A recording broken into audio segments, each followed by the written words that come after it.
महिलाहरू अरूको श्रीमानसँग किन खुसी हुन्छन्? सुन्नुस् है, यो कुरा एकदम महत्त्वपूर्ण छ। आजसम्म कुनै पुरुषले मेरी श्रीमती गरिब छ भनेर साथ छोडेको मैले सुनेको छैन।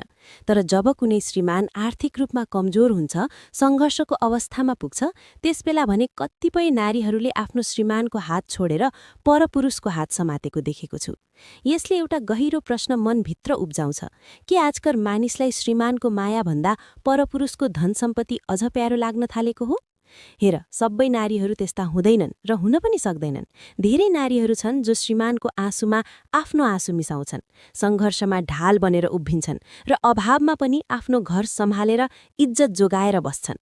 तर दुःखको कुरा के हो भने कतिपय नारीहरू श्रीमान कमजोर हुँदा, नसक्ने अवस्थामा हुँदा उसको पीडालाई बुझ्नुभन्दा उल्टै लात हानेर परपुरुषसँग जान्छन्।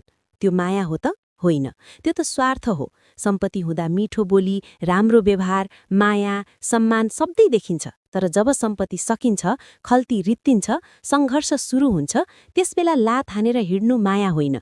माया भनेको त त्यसबेला चिनिन्छ जब परिस्थिति सबैभन्दा कठिन हुन्छ।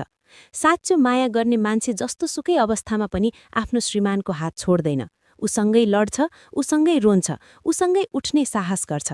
किनभने साँचो सम्बन्ध धनले होइन, विश्वासले टिक्छ।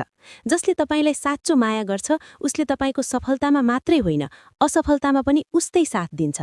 त्यही भएर याद राख्नुस्, परिस्थिति बदलिँदा साथ छोड्ने मान्छे माया गर्ने होइन, फाइदा खोज्ने मात्रै हो।